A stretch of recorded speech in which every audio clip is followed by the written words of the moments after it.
बिस्मिल्लाहिर्रहमानिर्रहीम। अस्सलाम वालेकुम डियर स्टूडेंट्स। लेक्चर नंबर 3 आज हम स्टार्ट कर रहे हैं चैप्टर नंबर 5 का, which is about rotational motion. और स्टूडेंट्स इस लेक्चर में जो है पिछले 2 लेक्चर्स जो हमारे हुए हैं उसमें हमने जनरली मोशन को डिस्कस किया है, मोशन की टाइप्स को डिस्कस किया है। और प्रीवियस लेक्चर में हमने बात की है रोटेशनल मोशन के बारे में और टर्मिनोलॉजीज जो इन्वॉल्व हुई थी रोटेशनल मोशन में, उन सब टर्मिनोलॉजीज को हमने समझा है। और प्रीवियस ही लेक्चर में हमने रोटेशनल मोशन की टर्मिनोलॉजीज में जो पहली टर्मिनोलॉजी थी एंगुलर डिस्प्लेसमेंट, उस पर हमारी बात हो चुकी थी। तो एंगुलर डिस्प्लेसमेंट को स्टूडेंट्स हमने इस तरह डिफाइन किया था कि it is the central angle made by the body when the body moves in a circle and this central angle is between 2 points. Students इसकी रिप्रेजेंटेशन हमने थीटा से की थी और इसका एसआई यूनिट जो है वो तो रेडियन है, लेकिन रेडियन के अलावा भी इसके नॉन एसआई यूनिट्स जो हैं वो डिग्री भी यूज हो सकता है और रिवोल्यूशन भी यूज हो सकता है। और ये इनके दरमियान जो रिलेशन है वो आपने चैप्टर 1 में प्लेन एंगल के डोमेन में ऑलरेडी पढ़ा हुआ है कि 1 revolution is equal to 360 degrees and that is equal to 2 pi radians. Students फिर हमने इस पे भी बात की थी कि एंगुलर डिस्प्लेसमेंट हम किसे कहते हैं और चेंज इन एंगुलर डिस्प्लेसमेंट हम किसे कहते हैं, तो वो चीजें भी हमारी डिस्कस हो गई थी। अभी हम आज का लेक्चर उसी एंगुलर डिस्प्लेसमेंट को फर्दर समझने के लिए कंटिन्यू कर रहे हैं। और सबसे पहले हम इस एंगुलर डिस्प्लेसमेंट में स्टूडेंट्स डिस्कस कर लेते हैं साइन कन्वेंशंस को। साइन कन्वेंशंस मतलब कहने का ये है कि कब हम एंगुलर डिस्प्लेसमेंट को पॉजिटिव लेंगे और कब हम एंगुलर डिस्प्लेसमेंट को नेगेटिव लेंगे। चूंकि स्टूडेंट्स एंगुलर डिस्प्लेसमेंट जो है, हमने कहा कि एंगुलर डिस्प्लेसमेंट ये तो वही प्लेन एंगल है जो मैथमेटिक्स में और फिजिक्स में बार बार यूज होता है। और प्लेन एंगल के बारे में ट्रिग्नोमेट्री जो है, जो ट्राइंगल्स की स्टडी है या एंगल्स की स्टडी है, वो कहती है, ट्रिग्नोमेट्री प्लेन एंगल्स के बारे में कहती है कि आप एंटी क्लॉकवाइज एंगल को आपने पॉजिटिव कंसिडर करना है और क्लॉकवाइज एंगल को आपने नेगेटिव जो है वो कंसिडर करना है। तो इस एंगुलर डिस्प्लेसमेंट के लिए साइन कन्वेंशंस जो है वो कुछ यूं है कि आपने एंटी क्लॉकवाइज को पॉजिटिव कंसिडर करना है और क्लॉकवाइज को आपने नेगेटिव कंसिडर करना है। मतलब इस प्रीवियस डायग्राम्स में भी आप देख लें, लेट्स सपोज अगर बॉडी ए से बी की तरफ जा रही है तो ये एंटी क्लॉकवाइज है, तो इसको आप पॉजिटिव कंसिडर करेंगे। लेकिन अगर एक बॉडी बी से ए की तरफ आ रही है तो फिर स्टूडेंट्स इसका मोशन जो है वो क्लॉकवाइज मोशन होगा, उस वक्त हम इस एंगल को जो है वो नेगेटिव कंसिडर करेंगे। तो ये इसके साइन कन्वेंशंस हो गए। इसी साइन कन्वेंशन से आपको जो है एक लॉजिक और भी क्लियर हो जाता है कि एंगुलर डिस्प्लेसमेंट की सिर्फ 2 ही डायरेक्शंस हो सकती हैं, या वो जो है आपके साथ पॉजिटिव डायरेक्शन उसकी होगी या फिर उसकी डायरेक्शन नेगेटिव होगी। मतलब या उसकी डायरेक्शन आपके साथ एंटी क्लॉकवाइज होगी या उसकी डायरेक्शन आपके साथ क्लॉकवाइज होगी। तो स्टूडेंट्स इस टॉपिक के बाद जो है हम इसी पे बात करते हैं कि what is the direction of angular displacement. Direction of angular displacement, जितनी डिस्कशन हमने अभी तक एंगुलर डिस्प्लेसमेंट पे की, उससे तो ये जाहिर होता है कि ये एंगुलर डिस्प्लेसमेंट एक स्केलर क्वांटिटी होगी। लेकिन यहाँ पर स्टूडेंट्स हमने एंगुलर डिस्प्लेसमेंट को एज अ वेक्टर क्वांटिटी जो है वो डिस्कस करना है, क्योंकि आप डिफिनीशन में ही जो वर्ड में आपने यूज किया है, स्टार्ट में आपने एंगुलर डिस्प्लेसमेंट का वर्ड यूज किया है और डिस्प्लेसमेंट जो है वो एक वेक्टर क्वांटिटी है। तो इसका मतलब एंगुलर डिस्प्लेसमेंट का सिर्फ मैग्नीट्यूड नहीं होगा, एंगुलर डिस्प्लेसमेंट की आपके साथ डायरेक्शन भी होगी। तो स्टूडेंट्स उस लिहाज से याद रखें कि जितने भी एंगुलर क्वांटिटीज होती हैं उनकी डायरेक्शंस लीनियर क्वांटिटीज से थोड़ी सी मुख्तलिफ होती है। लेट्स सपोज अगर हम लीनियर डिस्प्लेसमेंट की बात करते तो स्टूडेंट्स एक बॉडी की लीनियर डिस्प्लेसमेंट की डायरेक्शन राइट की तरफ भी हो सकती है, एक बॉडी की लीनियर डिस्प्लेसमेंट की डायरेक्शन लेफ्ट की तरफ भी हो सकती है, एक बॉडी की लीनियर डिस्प्लेसमेंट की डायरेक्शन अपवर्ड भी हो सकती है, एक बॉडी की लीनियर डिस्प्लेसमेंट की डायरेक्शन डाउनवर्ड भी हो सकती है। आपके साथ लीनियर जो क्वांटिटीज हैं, लीनियर क्वांटिटीज, उनकी डायरेक्शन किसी भी जो है डायरेक्शन में हो सकती है, ठीक है। लेकिन जो आपके साथ एंगुलर क्वांटिटीज होती हैं, जो एंगुलर क्वांटिटीज आपके साथ होती है, जो इस चैप्टर में हम 1 बाय 1 ये जो क्वांटिटीज पढ़ेंगे, स्टूडेंट्स याद रखें कि एंगुलर क्वांटिटीज की सिर्फ दो ही डायरेक्शंस होती हैं, या कोई एंगुलर क्वांटिटी एंटी क्लॉकवाइज होगी और या फिर कोई एंगुलर क्वांटिटी क्लॉकवाइज होगी। तो ये एक मेन फर्क है लीनियर क्वांटिटीज की डायरेक्शन के दरमियान और एंगुलर क्वांटिटीज की डायरेक्शन के दरमियान, कि एंगुलर क्वांटिटीज की डायरेक्शन सिर्फ दो ही पॉसिबल हो सकती हैं और लीनियर क्वांटिटीज की डायरेक्शन जो है वो बहुत ज्यादा पॉसिबल हो सकती है। लीनियर क्वांटिटीज जो है वो पॉजिटिव एक्स एक्सिस की डायरेक्शन में हो सकते हैं, नेगेटिव एक्स एक्सिस की डायरेक्शन में हो सकते हैं, positive y axis, negative y axis, 30 angle बना सकते हैं, 40 एंगल बना सकते हैं, 45 एंगल बना सकते हैं। लीनियर क्वांटिटीज की बहुत सी डायरेक्शंस होती हैं, लेकिन आपके साथ एंगुलर क्वांटिटीज जो हैं उनकी सिर्फ दो ही डायरेक्शंस पॉसिबल हैं, या कोई एंगुलर क्वांटिटी आपके साथ क्लॉकवाइज होगी और या फिर कोई एंगुलर क्वांटिटी आपके साथ एंटी क्लॉकवाइज होगी। तो इससे डायरेक्शन जो है आसानी से आप फाइंड कर सकते हैं। मतलब लीनियर की तरह इतनी ज्यादा डायरेक्शंस नहीं है, दो ही डायरेक्शंस हैं, या कोई एंगुलर क्वांटिटी क्लॉकवाइज होगी या वो एंटी क्लॉकवाइज होगी। तो अगर हम डायरेक्शन ऑफ एंगुलर डिस्प्लेसमेंट की बात भी करेंगे तो वो भी या तो आपके साथ क्लॉकवाइज होगी एंगुलर डिस्प्लेसमेंट की डायरेक्शन, या फिर वो एंटी क्लॉकवाइज होगी। और उसका हमें पता कैसे चलेगा? उस एंगल के साइन से हमें उसका पता चलेगा। अगर साइन उस एंगल का प्लस है तो इसका मतलब वो एंगल क्लॉकवाइज है, और अगर साइन उसका माइनस है तो फिर उसका मतलब वो एंगल आपके साथ अगर साइन प्लस है तो उसका मतलब ये होगा कि ये एंटी क्लॉकवाइज है, और अगर साइन माइनस है तो इसका मतलब ये होगा कि ये क्लॉकवाइज है। तो direction of angular displacement students दो ही डायरेक्शन होगी, वो या तो आपके साथ क्लॉकवाइज होगी या फिर एंटी क्लॉकवाइज होगी। और हमें इसका पता कैसे चलेगा या हम कैसे शो करेंगे? हम प्लस और माइनस से शो करेंगे। प्लस का मतलब एंटी क्लॉकवाइज और माइनस का मतलब आपके साथ क्लॉकवाइज। अच्छा स्टूडेंट्स, अब एक रिलेशन है इस डोमेन में जो बहुत इंपॉर्टेंट है, जिसको हम कहते हैं relation between linear displacement s and angular displacement theta. What is the relation between linear displacement and angular displacement? ये रिलेशन स्टूडेंट्स हमने चैप्टर नंबर 1 में भी डिराइव किया था और यहाँ पे फिर हम इसे डिराइव कर रहे हैं। लेट्स सपोज आप कंसिडर करें कि एक बॉडी जो है आपके साथ वो सर्कल में मूव कर रही है, उसकी इनिशियल पोजीशन आपके साथ पोजीशन A है, और वो थोड़ी देर बाद जो है वो पोजीशन बी पे चली जाएगी। तो जब वो पोजीशन बी पे चली जाएगी तो स्टूडेंट्स, और ये उसका रेडियस है, तो जब वो पोजीशन बी पे चली जाएगी तो वो कुछ लीनियर डिस्प्लेसमेंट कवर करेगी, ये जो है उसकी लीनियर डिस्प्लेसमेंट होगी, और यहाँ पर स्टूडेंट्स वो एक एंगुलर डिस्प्लेसमेंट भी कवर करेगी थीटा। अभी एक आसान सी प्रोपोर्शनैलिटी है और बहुत लॉजिकल भी है स्टूडेंट्स, कि आपके साथ जो है ये s जो लीनियर डिस्प्लेसमेंट है ये डायरेक्टली प्रोपोर्शनल है थीटा को।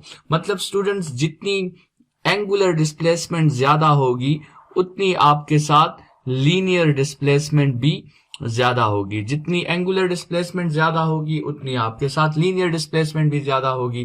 तो ये एक प्रोपोर्शनैलिटी है, s is directly proportional to theta. और इसमें अगर हम कांस्टेंट पुट कर दें तो आपके साथ आ जाएगा s is equal to r theta. ये जो रिलेशन है students, this is the relation between linear displacement and angular displacement. ठीक है, ये रिलेशन हम इसको कहते हैं कि this is the first relation between linear quantities and angular quantities, s is equal to r theta.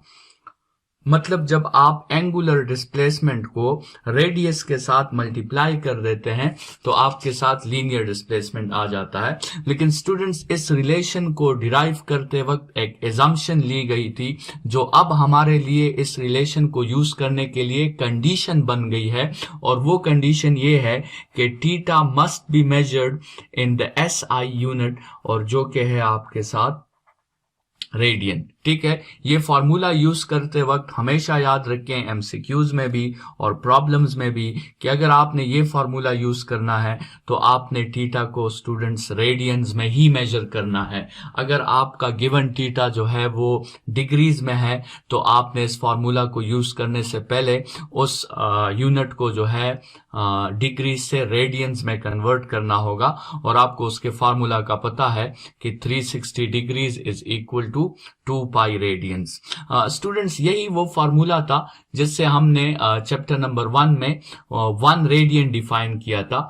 अगर आपको याद हो, हमने इससे थीटा को डिफाइन किया था that it is the ratio of the linear displacement to the radius of the circle। ठीक है, और फिर हमने कहा था कि इस थीटा की वैल्यू 1 रेडियन तब ही पॉसिबल है जब आपके साथ S और R आपस में इक्वल हो। मतलब जब बॉडी की लीनियर डिस्प्लेसमेंट जो है वो रेडियस ऑफ दैट सर्कल के इक्वल हो जाए तो आपके साथ थीटा जो होगा स्टूडेंट्स उस वक्त वो 1 रेडियन के इक्वल होगा। तो ये हमने डिफिनीशन ऑफ 1 रेडियन जो है चैप्टर नंबर 1 में जो हमने की थी, यहाँ पर हमने उसको थोड़ा सा जो है वो रीइंफोर्स कर दिया।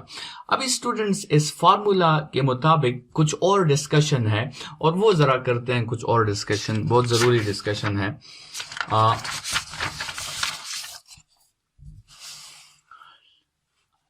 स्टूडेंट्स, ये जो आपके साथ फॉर्मूला है S is equal to r theta.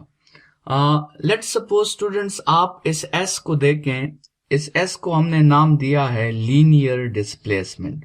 मतलब ये S क्या है? ये असल में एक वेक्टर क्वांटिटी है, लीनियर डिस्प्लेसमेंट। ये S क्या है? ये आपके साथ वेक्टर क्वांटिटी है। इसके ऊपर हम एरो हेड लगा देते हैं।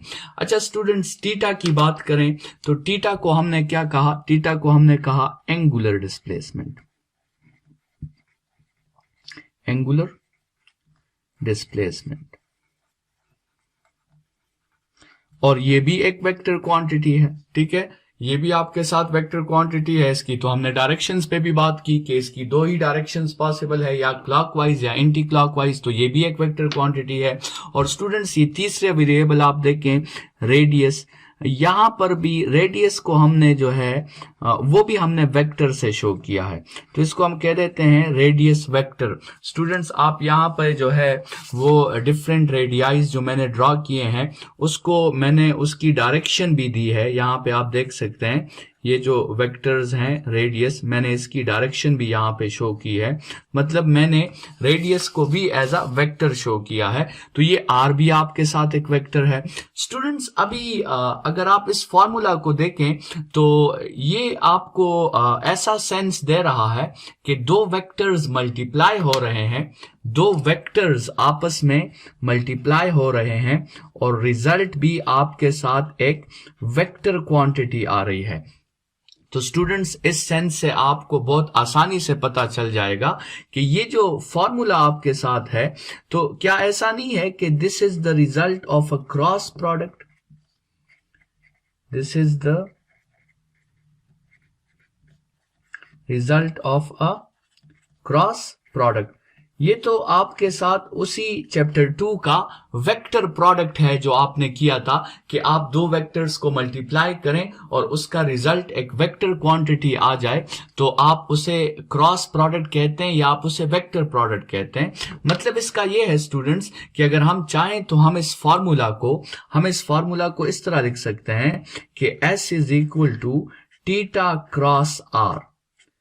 मतलब ये असल में क्या है, ये असल में क्रॉस प्रोडक्ट है। तो ये एमसीक्यूज के लिए ये पॉइंट याद रखें कि हम जो फॉर्मूला यूज करते हैं S is equal to r theta, वो असल में इसी क्रॉस प्रोडक्ट का एक स्पेशल केस है। ये जो फॉर्मूला है ये इस क्रॉस प्रोडक्ट का क्या है, एक स्पेशल केस है। तो ये बात जो है एमसीक्यूज के लिए याद रखें कि असल में जो हमने जो ये पहला रिलेशन पढ़ा है S is equal to r theta, इसका एक्चुअल जो फॉर्म है ना, तो वो S is equal to theta cross r है। और स्टूडेंट्स इसमें एमसीक्यूज में ये बात भी याद रखें कि कभी कभार आपको एमसीक्यूज में गिवन होता है कि S is equal to r cross theta या S is equal to theta cross r. तो इसमें आपने कौन सा ऑप्शन सेलेक्ट करना है। तो स्टूडेंट्स आपको पता है कि क्रॉस प्रोडक्ट जो है वो कम्यूटेटिव नहीं है। आर क्रॉस थीटा से और थीटा क्रॉस आर से सेम रिजल्ट नहीं आता, उसमें डायरेक्शन चेंज हो जाती है। तो जो करेक्ट रिलेशन है स्टूडेंट्स वो ये वाला रिलेशन है। तो आपने इस रिलेशन को जो है वो सर्कल करना है और ये पहला वाला रिलेशन आपके साथ गलत है। तो स्टूडेंट्स इस डिस्कशन के साथ एंगुलर डिस्प्लेसमेंट पे हमारी जो है डिस्कशन कंप्लीट हो गई है।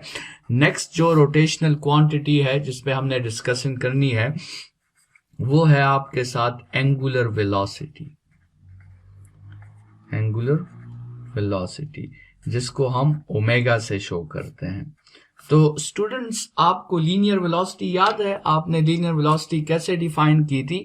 आपने लीनियर वेलोसिटी ऐसे डिफाइन की थी कि it is the time rate of change of displacement. It is the time rate of change of displacement. तो स्टूडेंट्स एंगुलर वेलोसिटी हम कैसे डिफाइन करेंगे। एंगुलर वेलोसिटी हम ऐसे डिफाइन करेंगे कि ओमेगा और angular velocity is the time rate of change of angular displacement. It is the time rate of change of angular displacement. Linear velocity में linear displacement थी, एंगुलर वेलोसिटी में आपके साथ एंगुलर डिस्प्लेसमेंट होगी। ठीक है, जिस तरह आपने v को डिफाइन किया था कि it is defined as d by t, तो यहां पे आप ओमेगा को कैसे डिफाइन करोगे। Omega is defined as theta by t. ठीक है, जिस तरह आपने इसी फॉर्मूला से d का v का यूनिट क्या लिखा था, आपने v का यूनिट लिखा था मीटर पर सेकंड। तो उसी तरह इसी फॉर्मूला से ओमेगा का यूनिट क्या आएगा, ओमेगा का यूनिट आएगा रेडियन पर सेकंड। ये तो इसका ऐसा यूनिट होगा, लेकिन अगर आप चाहें तो आप रिवॉल्यूशन पर सेकंड भी यूज कर सकते हैं और रिवॉल्यूशन पर सेकंड के साथ साथ आप डिग्री पर सेकेंड भी यूज कर सकते हैं। लेकिन SI यूनिट जो है इसका वो रिवॉल्यूशन, वो रेडियंस पर सेकेंड है। साथ में यहां पर ये भी याद रखें कि ओमेगा के लिए एक कमर्शियल यूनिट भी यूज होता है। ओमेगा के लिए एक कमर्शियल अक्सर औकात यूनिट यूज होता है जिसको RPM कहा जाता है और जिसकी एब्रीवेशन है रिवॉल्यूशंस पर मिनट। ठीक है, तो ये RPM जो है कमर्शियल यूनिट है। और जब भी आप कोई ऐसी डिवाइस खरीदते हैं, ऐसी अप्लायंस खरीदते हैं जिसमें कुछ बॉडीज रोटेट कर रही होती है, जैसे लेट सपोज आप वॉशिंग मशीन खरीदते हैं या आप फैन खरीदते हैं या आप एक मोटर खरीदते हैं, तो उसके स्पेसिफिकेशन शीट्स में ये RPM जो है जरूर मेंशन होता है, रिवॉल्यूशंस पर मिनट, और ये इसी ओमेगा का यूनिट है। लेकिन ये इसका SI यूनिट नहीं है, ये इसका जो है कमर्शियल यूनिट है। SI यूनिट जो है आपके साथ वो रेडियंस पर सेकंड है। तो स्टूडेंट्स अगर आपको याद हो, इसी फॉर्मूला के लिहाज से हमने बात की थी कि अगर आपने वेलोसिटी एक वेक्टर क्वांटिटी है, अगर आपने सिर्फ मैग्नीट्यूड की बात करनी है तो आप ये फॉर्मूला यूज कर लो, और अगर आपने वेलोसिटी की डायरेक्शन की बात करनी है तो हमने कहा था कि याद रखें कि जो डिस्प्लेसमेंट की डायरेक्शन होगी वही वेलोसिटी की भी डायरेक्शन होगी। वही डिस्कशन हम यहाँ पर ओमेगा के लिए भी करेंगे। ओमेगा भी एक वेक्टर क्वांटिटी है। अगर आपने ओमेगा का सिर्फ मैग्नीट्यूड फाइंड करना है तो आप सिंपल ये फॉर्मूला फार्मूला यूज कर लो। लेकिन अगर आपको ओमेगा की डायरेक्शन का पता लगाना है तो याद रखें कि जो थीटा की डायरेक्शन होगी, जो एंगुलर डिस्प्लेसमेंट की डायरेक्शन होगी, वही आपके साथ एंगुलर वेलोसिटी की भी डायरेक्शन होगी। मतलब अगर आपके साथ थीटा पॉजिटिव है, पॉजिटिव का मतलब थीटा क्या है, एंटी क्लॉकवाइज है, तो इसका मतलब ये होगा कि ओमेगा भी फिर आपके साथ पॉजिटिव होगा या वो भी एंटी क्लॉकवाइज होगा। और इसी तरह अगर आपके साथ थीटा जो है वो नेगेटिव है, मतलब थीटा आपके साथ क्लॉकवाइज है, तो इसका मतलब ये होगा कि ओमेगा भी फिर आपके साथ नेगेटिव होगा या ओमेगा भी आपके साथ क्लॉकवाइज होगा। तो जो थीटा की डायरेक्शन होगी स्टूडेंट्स, वही आपके साथ ओमेगा की भी डायरेक्शन होगी। जिस तरह जो डी की डायरेक्शन थी वही आपके साथ वी की भी डायरेक्शन थी। तो स्टूडेंट्स ये तो हमने एंगुलर वेलोसिटी पे थोड़ी सी बात कर ली, और आप यहाँ देख सकते हैं कि एंगुलर वेलोसिटी को समझना बहुत ही आसान है, लेकिन उससे पहले जो है आपको क्या समझना होगा, आपको लीनियर वेलोसिटी जो है वो समझनी होगी। तो अगर लीनियर वेलोसिटी की सारी प्रॉपर्टीज आपको क्लियर है तो एंगुलर वेलोसिटी जो है वो आपके लिए समझना कोई मसला नहीं है। यहां पर अगर आप देखें तो हमने एंगुलर वेलोसिटी के लिए साइन कन्वेंशंस की भी बात कर ली है। ठीक है, जिस तरह हमने एंगुलर डिस्प्लेसमेंट के लिए साइन कन्वेंशंस की बात की थी कि वो पॉजिटिव या नेगेटिव हो सकते हैं, उसी तरह हमने एंगुलर वेलोसिटी के लिए भी साइन कन्वेंशंस की बात कर ली कि वो भी पॉजिटिव या नेगेटिव हो सकते हैं। और एंगुलर वेलोसिटी की भी दो ही डायरेक्शंस पॉसिबल हैं स्टूडेंट्स, या वो क्लॉकवाइज होगी या वो एंटी क्लॉकवाइज होगी। अच्छा, यहां पे हम एक और डिस्कशन भी कर लेते हैं। जिस तरह हमने लीनियर डिस्प्लेसमेंट और एंगुलर डिस्प्लेसमेंट के दरमियान रिलेशन निकाला, उसी तरह एक दूसरा रिलेशन है, relation between linear velocity and angular velocity. Linear velocity और एंगुलर वेलोसिटी के दरमियान भी हम रिलेशन निकालना चाहते हैं। और स्टूडेंट्स इस रिलेशन के लिए हम दोबारा शुरू से स्टार्ट नहीं लेंगे, बल्कि वो पहला वाला रिलेशन जो हमने निकाला हुआ है, S is equal to r theta का जो रिलेशन हमने निकाला हुआ है, हम इस तरह करते हैं कि इसी रिलेशन को हम dividing both sides by time कर देते हैं। स्टूडेंट्स ये टाइम पे हम क्यों डिवाइड कर रहे हैं अभी आपको थोड़ी देर में समझ आ जाएगा। तो S by t is equal to r theta by t. अभी ये S बाई टी जो है, अगर इसे आप देखें लीनियर डिस्प्लेसमेंट बाई टाइम, तो S बाई टी की स्टूडेंट्स उसकी जगह मैं V लिख सकता हूं और R अपनी जगह पे आ जाएगा, और थीटा बाई टी जो है, थीटा बाई टी उसकी जगह मैं ओमेगा लिख सकता हूं। तो आपके साथ फॉर्मूला आ जाएगा V is equal to r omega.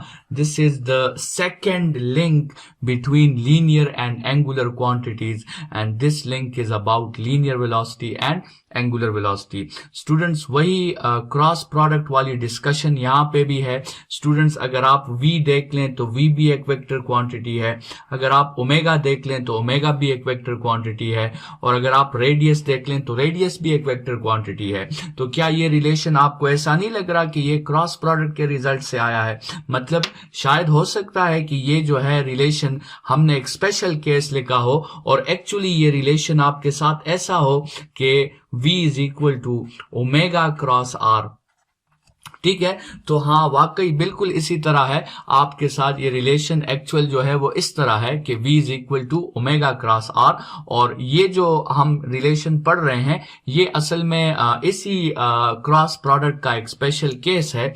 और वो स्पेशल केस आपको पता है कि ये कौन सा केस है, जिसमें थीटा आपके साथ 90 डिग्रीज के इक्वल होते हैं। तो स्टूडेंट्स ये डिस्कशन हमारी जो है एंगुलर वेलोसिटी पे भी यहाँ पे डिस्कशन कंप्लीट हो गई। स्टूडेंट्स नेक्स्ट लेक्चर में हम एंगुलर डिस्प्लेसमेंट पे डिटेल में बात करेंगे, और एंगुलर डिस्प्लेसमेंट को समझने के लिए भी हमें सबसे पहले एंगुलर एक्सेलरेशन पे बात करेंगे, और एंगुलर एक्सेलरेशन को समझने के लिए हमें सबसे पहले लीनियर एक्सेलरेशन को समझना होगा। मतलब अगर हम अल्फा को समझना चाहते हैं तो उससे पहले हमें ए जो है वो समझना होगा। इस लेक्चर को इसी जगह पे वाइंड अप करते हैं। आपके टाइम का बहुत शुक्रिया। Thank you, students.